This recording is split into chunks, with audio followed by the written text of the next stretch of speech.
It all started with a sticker, this sticker. I was researching for another story when I noticed it on a Russian teenager's laptop. Большие вызовы, it says, big challenges. But what are these challenges? Turns out it was much more than a sticker. It was a clue. And when I followed it, the truth about the state-sponsored war machine began to unravel. Waves of Russian drones and missiles tore through Kyiv overnight.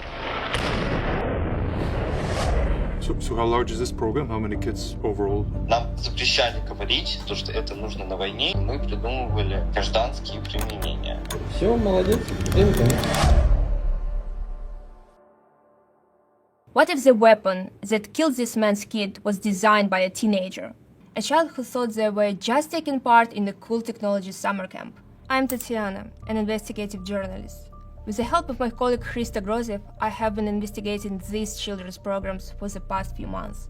What we have uncovered is a state-sponsored machine of deception that exploits kids to feed Russia's war. In my line of work, I get a lot of stories pitched by young journalists, and some of them pan out as real investigations, and others are complete conspiracy theories. But I knew who Tatiana Shulkevich is.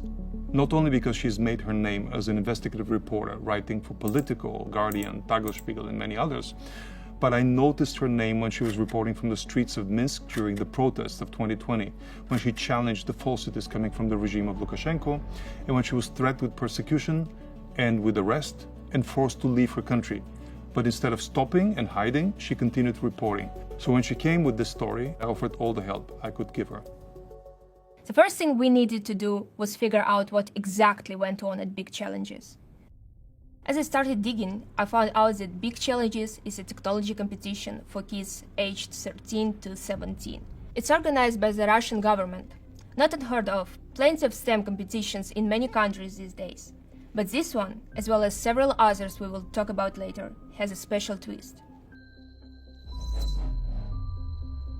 At the Big Challenges and other events like it, the brightest kids from across Russia are asked to take part in a variety of tasks. The tasks have their own sponsors. So, for example, there is Yakovlev, which produces fighter jets for the military purposes, and Rosatom, which controls an occupied Zaporizhzhia nuclear power plant. Over than 80% of them are under the Western sanctions. So companies like Rosatom and Yakovlev and probably Rostech who are all sanctioned, Yes, giving tasks to kids to do what? Tasks alone are really suspicious. So look at this. So it is from one of these contests, Archipelago. I will read it in Russian. Мониторинг складского помещения с помощью БПЛА. Запрограммировать дрон для автономного облета макета склада. Затем они должны обнаружить сотрудника, спящего на рабочем месте, зависнуть над ним и мигать синим светом до получения дальнейшей команды. I mean, no kid will believe this is for real. I mean, this looks like essentially spotting a soldier. Why do they have to signal to somebody? What is the purpose of this? So the thing is, it's reminiscent of the flashing light technique they use to drop the grenades from the drone. It's a DIY hack. The 3D printed grenade holder opens up when the turn the light on button is clicked. So they asked children to find a solution for this task. Not to find, to actually do it Yes. and train the machine, I guess, and train themselves. It's Ender's Game. Just look at the wording in the other two tasks. Вести огонь мягкими снарядами, excuse me, уклоняться от ответных выстрелов при автоматическом или ручном управлении. And they are expecting this from the children. God, I don't believe it. Look at the final one. После нахождения человека на объекте и проведения фотофиксации появляется надпись «Цель найдена». So what do you think? This is crazy. They're not even trying to hide it. I think they're trying, but they're not successful, to be honest. How old are the kids that have to do this? They can be as young as 14 to participate. Last year alone, over 16,000 kids applied with only the best selected. And the whole network of events has over 800,000 participants yearly. Yeah, I mean, you have all the data you need. There's nothing more that can prove it on paper, but you need voices or faces. You need somebody to tell you that they know what they've been doing.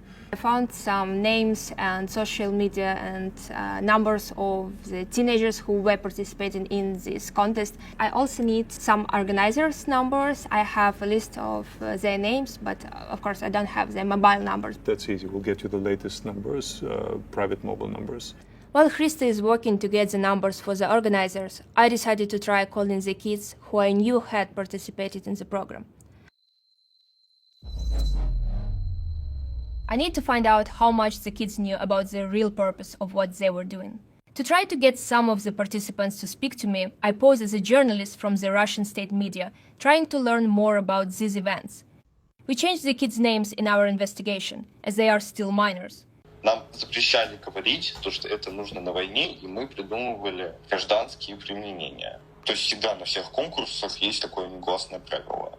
Но это, скорее всего, какое-то политтребование, чтобы не было ассоциации, то, что Сириус заставляет детей заниматься войной. So the military purpose is obvious, but everyone is expected to hide it. Maxim shared photos of one of the prototypes, literally developed as the big challenges, that was later acquired by a military company. Some children also told me that they are learning how to fly and engineer drones in drone clubs, a program that is government supported. Преподаватель, человек, который давно очень связан с темой дронов, и как только началась вся эта история с СВО, его сразу же привлекли к тому, чтобы помогать армии. Также первый год мы помогали с обучением военных, пилотированию непосредственно, и также помогали с сборкой дронов. Когда помогали, мне было 13. Вот. Поняла. То есть мы там в какой-то момент в нашей, не в Сириусе, в нашей учебной организации разрабатывали проект, который назывался «Доставка воды в труднодоступные места». Очевидно, что это за бутылки воды, по-моему, да, то есть, А какие? Прости, я просто чуть-чуть гуманитарий, поэтому можешь мне объяснять чуть подробнее? Вспомним форму снаряда, вспомним форму бутылки воды, Ну да. So they didn't just use children for training soldiers. They also had them start engineering drones that could be useful on the front lines. I then spoke to Vlad. He is considered a superstar in these circles. He designs and sells his own military-purpose drones, and he also came up through these systems. На больших вызовах я получается, финалист этого конкурса, и хороших идей много не бывает, да, соответственно, в том числе и большим компаниям важно именно поступление различных свежих идей, незамыленный взгляд. Ребята, которые прошли финал, получают возможность взаимодействовать с различными компаниями из отрасли. Эти программы не только там знания, но и множество знакомств. То есть, допустим, поступали предложения от крупных, которые сейчас в связи с военной операцией взлетели и заняли какую-то тоже свою нишу в области беспилотников. Я занимался вообще печатью различных изделий на 3D-принтере для всяких также организации, которые помогают нашим бойцам, поставки организуют. It's one of the craziest things I've seen. When I told you they would start answering, it's crazy. Yes, it's How old? insane. One of them sounded like 15. Yes, 15 Stas. He was 13 when he started teaching the Russian soldiers how to fly drones. And the key thing is, right now, he's working independently on developing a kamikaze drone for the Russian army. He spent 2 years between 13 and 15 participating in the war effort. Sponsors and organizers, they know very well that anyone under 18 cannot be employed in anything connected to a war. Even more reasons to talk to the organizers. Making the calls is usually the most stressful part of an investigation like this one, because you really only get one chance to get the truth from someone who is actually asked to hide it. I always use a real Russian SIM, so the number looks familiar and local. I tried to call as many people that I could on our list. Some never picked up, while others, for instance Vyacheslav Zenkin, deputy chief designer at Sukhoi, did answer, but only breathed into the phone.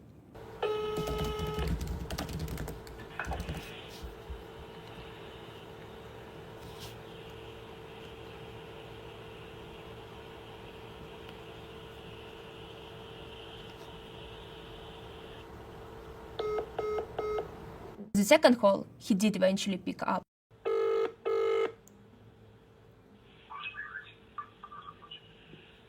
Алло, Вячеслав, здравствуйте. Я вам днем набирала.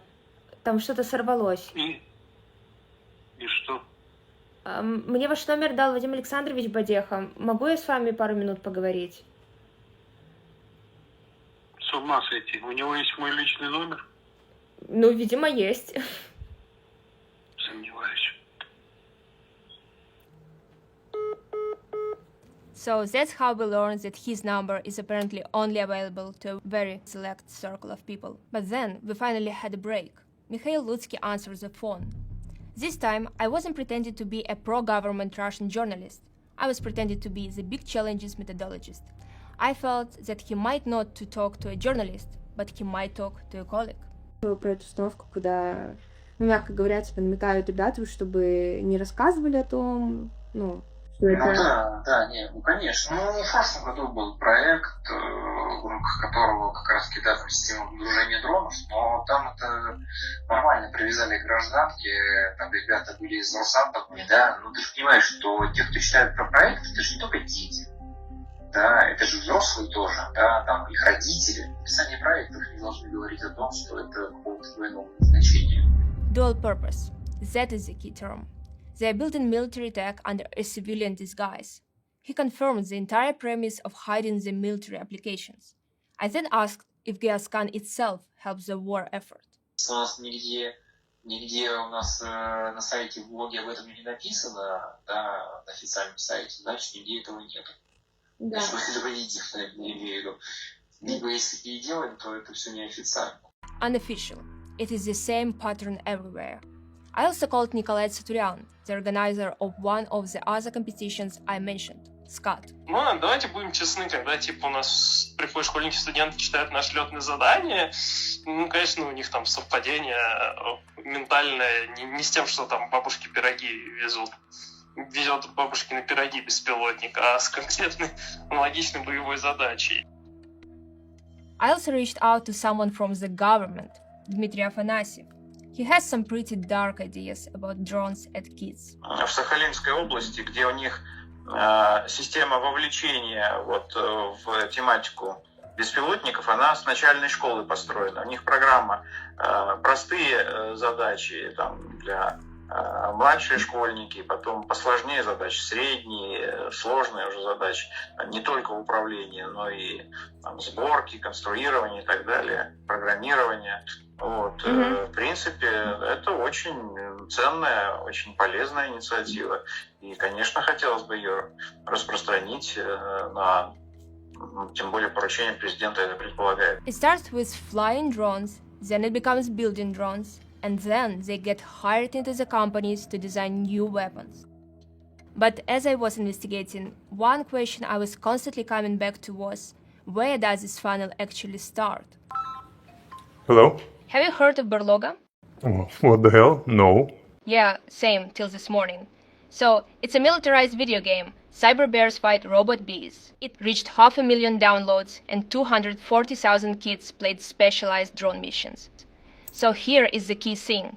Based on how well kids perform in this video game, they can earn 10 points towards university admission exams. It literally rewards the best young drone operators and programmers. Berloga is like ground zero for big challenges and these other events to scout most talented kids. Have you found out who's behind this Berloga operation? His name is Alexei Fedoseev. He runs several projects involving kids. I'll keep digging. Can you try to get his number? We should ask him a couple questions. Yeah, just send me the first name, last name, and birthday if possible, or just a picture, and I'll give you everything. Great.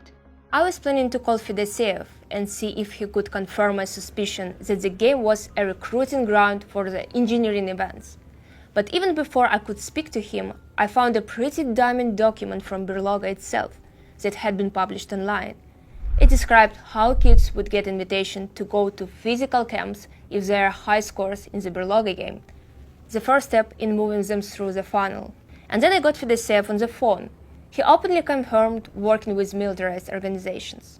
Цель нашего вообще всего, что мы проводим, и нашего форума в том числе, это как найти кадры будущее для, конкретно как бы специальных задач и такого направления, которое будет помогать, фронту, скажем так. И... понятно, да, дано назначение, нормальная практика. Да, вот. Так. Да, просто мы не афишируем, поэтому я так аккуратно говорю. Значит, линия номер 1 это такая скорее просветительско-вовлекающая, это самый простой уровень. Здесь есть мероприятие, которое мы делаем совместно с движением первых, это «Зародница 2.0». Там, где ребята участвуют в технологическом таком как бы формате погружения вообще в тематику. В частности, мы делаем там по беспилотникам полностью их подготовку и там миссии, и все вот это. Alexey Fedoseev runs a lot of these children's events linked to the president's office. But the event he mentions here is vitally important. It's where these events go fully militarized. It's called Zernitsa 2.0, and Fedoseev is responsible for the digital side of the project. He is apparently quite good at his job, because he was recently given an award from a close aide of Putin's, Vladimir Medinsky.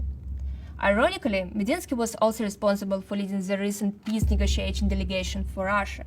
It must be tough negotiating for peace when you are simultaneously praising the most militarized children's event of them all.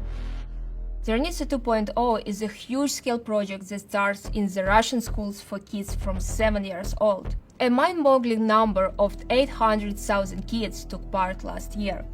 It is a militarized game involving everything from shooting to marching to war reporting. Kids pass through various stages, from local to national, winning cash prizes and military gear. The best participants are then invited to the specialist military events, continuing their path into the army. So the link to the military involvement is beyond doubt here. Half an hour after the call, when Fedoseev himself realized he's been gamed, I started receiving calls and messages from kids who couldn't have this number without Fedoseev's involvement. Алло. Привет. Привет. Алло, я плохо слышу. Алло.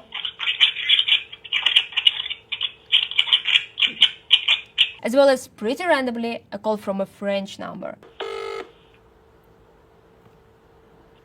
Bonjour, vous êtes sur la messagerie orange de Cathy.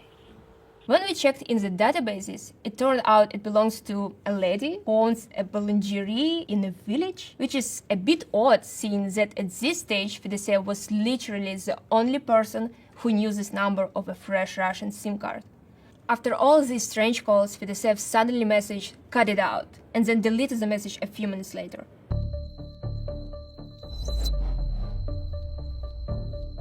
Let's get our head around what's happening here. Berloga's barren cyber-B video game spotlights top kids, increasing their chances of being invited to real-life events.